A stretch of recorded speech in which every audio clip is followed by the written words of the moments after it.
What's up, everybody? This is Jose from Southern Life. On today, another dangerous adventure going into homeless camps in the state of Florida. But the question is, some of the homeless camps that we've visited in the past that the county came in and cleared up, have these people left these homeless camps? Well, this particular homeless camp we're in right now is inside of the median of Interstate 75. In the state of Florida, I actually came in here and clear this homeless camp completely out. However, yeah, despite the fact that a few months ago the state of Florida came in here and cleared out this homeless camp completely, already in a few months there's people living here again. So this is a camp that was recently cleared by the state. Look at this. So we're talking within a few months the state came in, cleared this homeless camp, and already these people are back in here again. But this is what you have inside these camps. Obviously, there's a female here. Within a matter of a few months, these people are coming in here, and already another huge mess is undertaken in this spot. And you can see they're hanging clothes all through the woods here. So, which begs the question, is Florida ever really going to solve the homeless problem when the state comes in, clears these places out, and in a matter of no time, these places are back again? You can see there's some jewelry here. This might even be real jewelry. This might actually be real jewelry. This is possibly real gold here. You know, that's real jewelry. That's crazy, and think that there's actually just jewelry just sitting here in a homeless camp.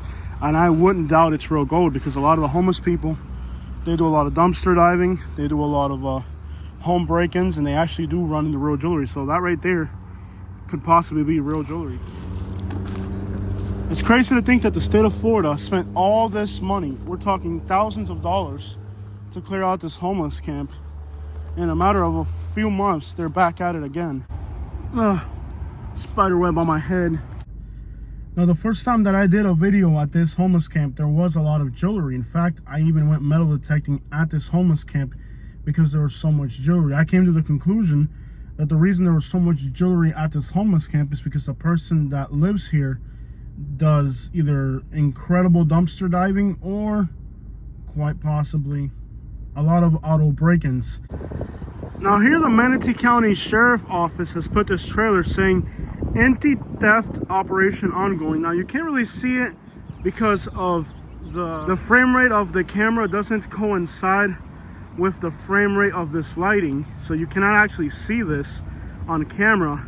But this big giant billboard from the sheriff's office, with the naked human eye, you can see that it says anti-theft operation ongoing, suggesting that this area here, these shopping plazas, have had to deal with a lot of break-ins in vehicles and other theft problems. There's a large police presence in this area. You can see here, this is where the panhandler usually stands at. They have to fence in lakes to keep homeless people from swimming in them. A while back, I did a story about a homeless camp that was infected with needles that was next to an elementary school. So that right there is the school right there. There's still parts of stolen bicycles, and this was a needle-infected homeless camp, guys, right at the entrance of the school. The school, you can see the school right there. And the property owner had to spend their own money to clean this problem up. And again, I feel really bad for these property owners. I really do. They got to spend all this money clearing these properties, but we cannot have a needle-infected homeless camp right next to an elementary school. That's the largest pipe I've ever seen. I've done a lot to bring awareness to the issues that affect homeless people. We cannot have a needle-infected homeless camp right next to an elementary school. That's not acceptable. All these homeless people do is hop from one camp to the next and the next. So when they knocked this one down, all they did was move across the street, and now they're over there. So off camera, one of the civilians out here told me that one of the people who was arrested for trespassing here was a predator.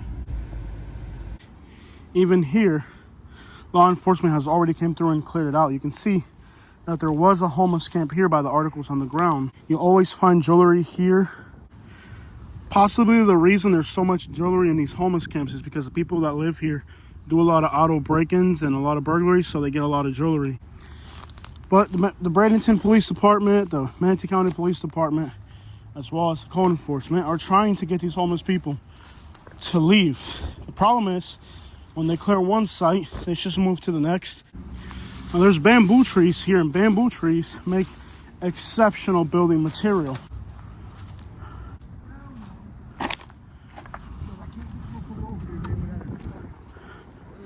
What's good, man? Yo. Oh, I feel you, man. No, he's not sober. Okay. All right, my man. You straight, dog?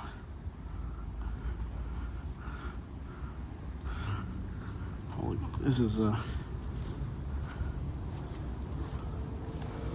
lot of homeless camps out here. All right, guys. So we came up in this camp. We actually started an interview with somebody. I start interviewing the dude. We're on camera. But homie wants too big of a cut, man. I told him, I said, look, simple interview, 20 bucks, 10 minutes. He said, nah, bro, you know, what's it really worth? I said, okay, bro, you give me a show, I can do $60. Now, $60 means that this dude's video has to get me, I don't know, 120, 130,000 views before I can even break even. The setting would have made 250,000 views. We could have had a 250,000 view video because there's garbage everywhere. Dude's tatted up. He's got a chick in the background talking. You know, this could have actually been that video. The problem is that he just wanted too big of the cut. And then I said, okay, look, I'll agree. I think we agreed to like $60 or $80, which is a lot of money for an interview, not knowing if it's going to be a hit or not. There's a dude panhandling right here. He was actually in a car earlier, I think. These people get trespassed from here. They close it down, and a week later, they're back again. They've cleaned this spot out 3 times already, and they just keep coming back. Now it looks like this. You can see now somebody dumped construction material in here, like somebody littered, or felony dumping, actually. This is felony dumping. Say paying somebody $100 for an interview is that I might pay somebody $100 for an interview right now, but the problem is, check something out. Oh, girl, I can't do that. She's got a book bag. She's definitely homeless. You give somebody $100 for an interview, and it's not guaranteed you're gonna get it back. You gotta hope the video for sure makes 250,000 views, which is possible if they give you a good interview. So there used to be another homeless camp over here. They're clearing it right now too. Now I think they're gonna build here. But it sucks, man. You risk your life to go inside of this homeless camp. You get in there, you agree on a price, you start recording, and then they back out because they want more. And it's like, dude, I don't even know if I'm going to make, like, what are the chances this video will actually get 250,000 views to be able to pay you that much, you know? So this is what's left of what used to be one of the largest homeless camps in Florida. Now, once you go in these homeless camps, the smell of homelessness gets on you. And I actually smell like homeless now. It's a smell that is just horrendous. And once you enter these homeless camps, you get that smell. So I was in there with them. I picked up the homeless smell. I risked my life to go inside this homeless camp. I smell like homeless people now. And they back out of the video because he was scared. He was just, maybe they were just too high to function. I don't know what the deal was, but that was disappointing because I've never actually gone in, started the interview, and then had to back out of it because for some reason or another they just couldn't organize themselves. But this used to be the largest homeless camp in Florida. Maybe the one in Melbourne could have been a little bit bigger. I think part of the issue might have been that he didn't trust that I would protect his issues, like, you know, not exposing exactly where the homeless camp was, or if he said something he wasn't supposed to, when I edited it out. And you know what? I am conscious of all that. I've done interviews where I've edited stuff out that the person said that I thought could be detrimental to them or something. Like, I know what I'm doing, but I just couldn't get the man's trust. And unfortunately, because I think it would have been a great interview for our channel, and it would have been a great opportunity for him to make a quick come up, but it just didn't work out that way. Now this spot here has always been a homeless camp, even though it's kind of exposed out to the road. Definitely a homeless camp back here. Look at this, guys. Wow, crazy. So this has always been a homeless camp here forever. You can see needles everywhere you look, like right there. Right there, look. Needle right there. Pills right there. Needle right there. Needle cap right there. So this is definitely a very dangerous spot for sure. Needle infected homeless camp here in Bradenton. Super dangerous crap for sure, man. There's needle caps everywhere, weapons as well, pieces of iron and metal they can use to fight. So this is a dangerous spot we're in right now. Everywhere you look are needle caps. In fact, I should be really wearing my boots here because the amount of needle caps are just everywhere. Look, it's like everywhere you look are needle caps. Right there, there's one right there, needle there. It's like every other step you take there's a needle, and that's just at first glance. That's not even looking too detailed. There's one right there. Everywhere you look, it's like every 3 or 4 steps there's a needle here. So this is really, and this is soft stuff, you can just fall right through it. So yeah, this is a very, very dangerous homeless camp to be in. I mean, just the fact that there's needles poking out of every square inch of this place is nothing but needles. I think we got a problem here, Bradenton. We got a problem. Everywhere you look is nothing but needles. This is just unacceptable. I mean, you literally got to watch where you step here because of the amount of needles that are back here, and just needles everywhere. The smell is unbearable. The flies, as soon as you walk back here, the flies are on you instantly. But there's nobody here, and that is because the state of Florida is really going after these homeless people. But if you just look, it is unfreaking believable. Look, needle right there. This is insane, the amount of needles. They're everywhere. Look, there's one right there, needle right there. Dude, this is just insane, bro. Everywhere you look, there's needles. It's just, it's very sad. But this homeless camp is empty. The homeless people have fled. This empty lot here used to be a homeless camp, but it is now also being demolished. It's an abandoned building over there. I'm not exactly sure what the homie's doing because that is an abandoned building. Maybe he's he might be no, he's taking a shower. He's homeless for sure. So now with the extra pressure from law enforcement, it's really become a cat and mouse game with the homeless people hiding. You can see this lot right here as well. Homeless camp is abandoned. You can see here yet another empty lot that's been cleared. And you can see that this empty lot had a homeless camp on it. So code enforcement's going in telling property owners, hey, if you have a homeless camp on your empty lot, you got to go in and clear the lot so that the homeless people don't come back. So this is what you're seeing pretty much all over the Bradenton area. But what happens when the homeless people get kicked out of one empty lot? Well, it's pretty simple. They just move into the nearest abandoned lot. And it's a never-ending cycle of cat and mouse, the human waste. Of course, you have to be careful. All these trails are covered in needles, as we've seen already. So what is the solution to Florida's homeless problem? Will every single empty lot in Florida have to be cleared so that the homeless have nowhere left to hide? I don't know. Where does the county line end and the private property start? Where's the boundary of that easement?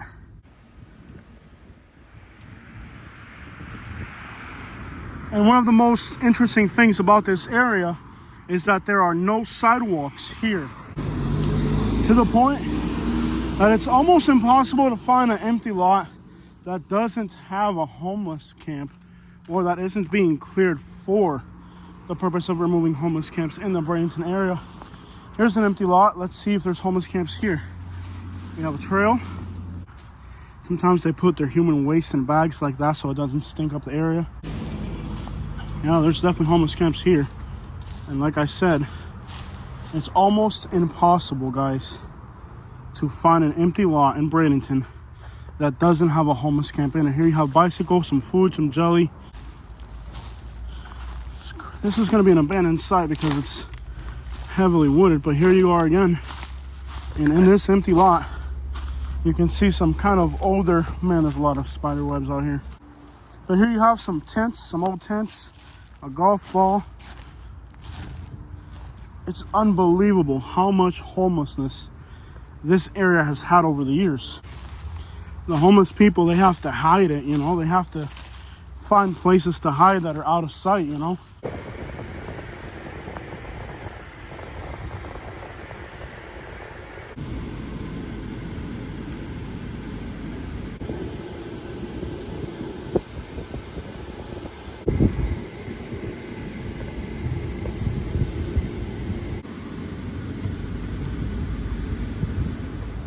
You guys might remember that a while back I did a video about a homeless camp that was by the Sarasota airport.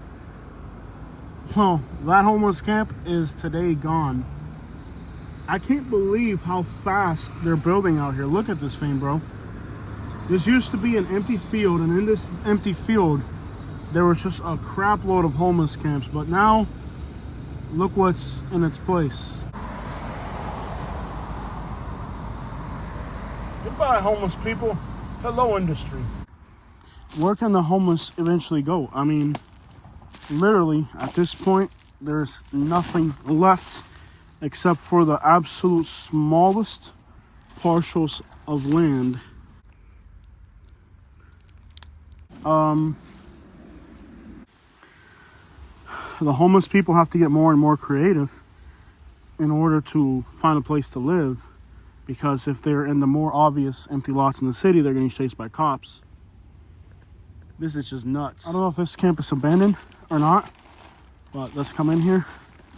Obviously, this is just absolutely insane. The smell is crazy. This is just wild. This might be abandoned. Wow. My goodness. This is overwhelming. I'm gonna guess this site might be abandoned. This is very well hidden. Even Google Maps will not find this spot. And there's actually a silhouette here of a person. This is how creative the homeless people have to get now, you know, or have had to get to hide from law enforcement in Florida. We are literally inside of a absolutely crazy, possibly abandoned homeless camp here. Or maybe not abandoned. This might be an abandoned camp or it might not. It's very difficult to tell by the age of the stuff here. I'm gonna guess this is an abandoned homeless camp, but you can see they have the silhouette of a woman here sitting here. Perhaps that's to scare people if they're high or drunk, to think that it's a ghost.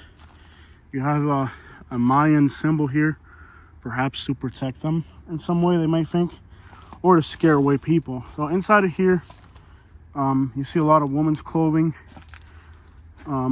tools, stuff to sleep on, tarps for a roof, tarps for walls. And this is just nuts, actually. This is pretty crazy. We are like inside a tent city here.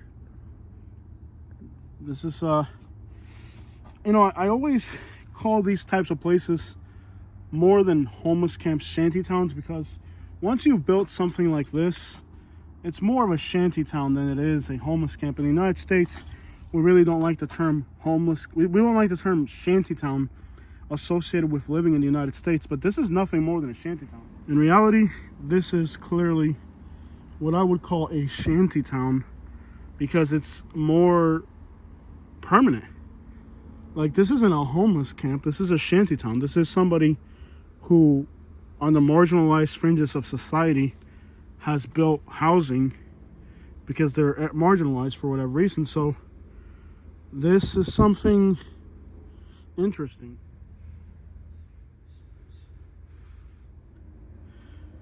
Being near the airport, many of the things that you find here are stuff that perhaps were dumpster dived from the airport, what it looks like to me. So I don't know how these people gained access to the airport, but it looks like possibly somebody dumpster dived near the airport and got a hold of a lot of airport equipment.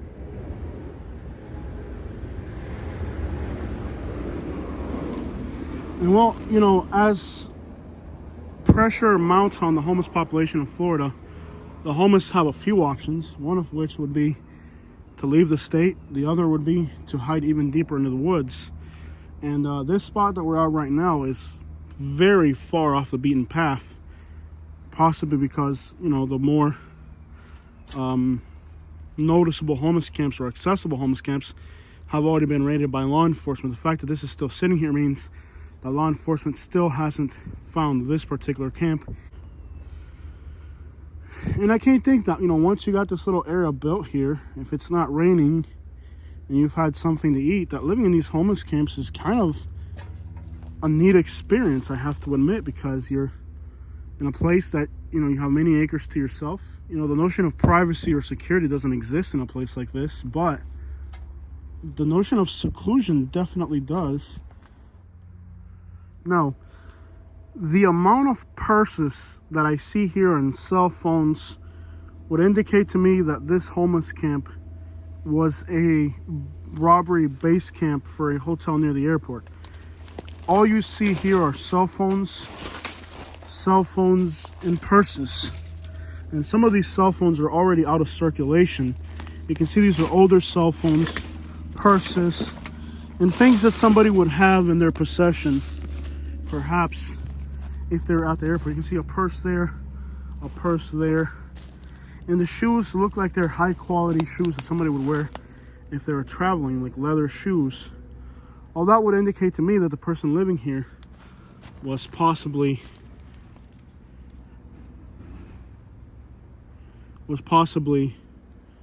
stealing from hotels nearby, doing auto burglaries and dragging the suitcases back in here. And the reason why at these homeless camps there's so many purses, you can see purses in all directions, because the people that were here would dedicate themselves solely to, this is what I call a robbery base camp. So the person that was here would most likely have been going to the airport, smashing windows or breaking into cars and dragging all that stuff back in here. This is an absolutely wild place. Absolutely crazy. But the amount of shoes, purses, belts would suggest to me that this person was going in and doing robberies.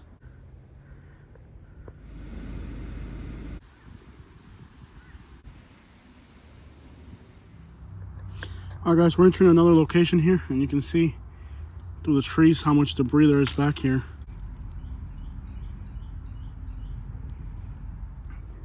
So this spot here, you can tell there was a tent, and the tent was cut down and there's nothing left. Alright guys, so there was a piece of land that sold for $5 million. Yes. And that piece of land had a lot of homeless camps on it. But those homeless camps were torn down when the land sold to the new buyer. So what do the homeless people do when that happens? Simple. They just move to the closest empty lot. So the real problem with evicting these homeless camps is all that happens is that the homeless people just move down the road. Well, they just drag all their stuff to the next empty lot, which is this right here. And you can see how they've already started.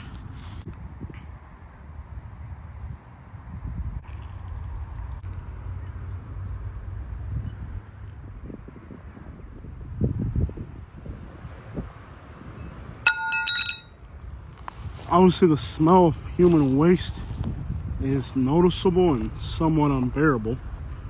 I mean, there's also that aspect of these homeless camps. But here they could hide this stuff, but they leave it in plain sight. Obviously, a lot of the homeless people do dumpster diving, and that's what this is all.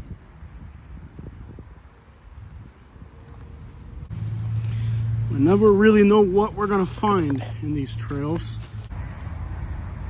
You can't really see this from the road, but there's an abandoned structure here.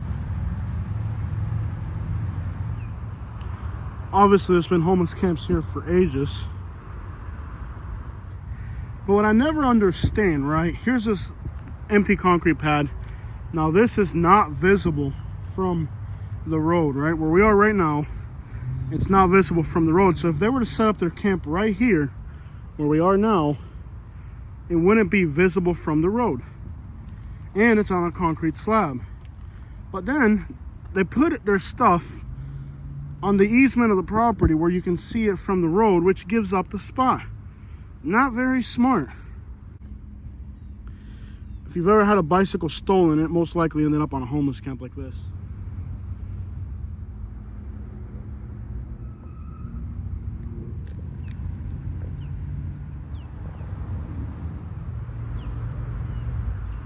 With the types of businesses that are out here, dumpster diving can be kind of fun.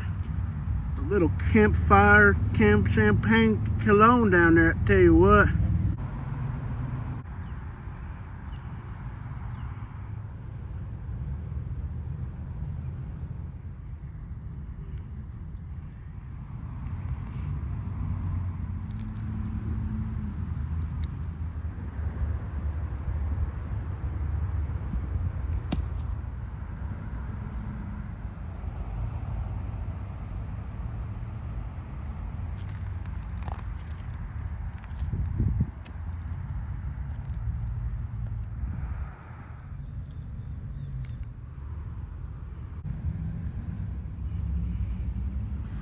Somebody even made a little fire right here, which is ridiculous because, well, it's next to some electrical stuff and next to the highway. If you guys remember, I actually interviewed the homeless guy that makes these things. Remember that guy I interviewed in Bradenton?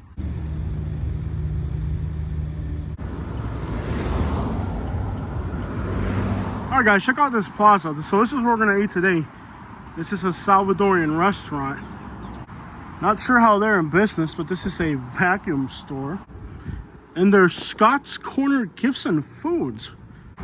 And there's a tampon on the ground. You got Aloha Flowers, right? Then you got this store that does Cuba travel services. And yes, you can travel to Cuba.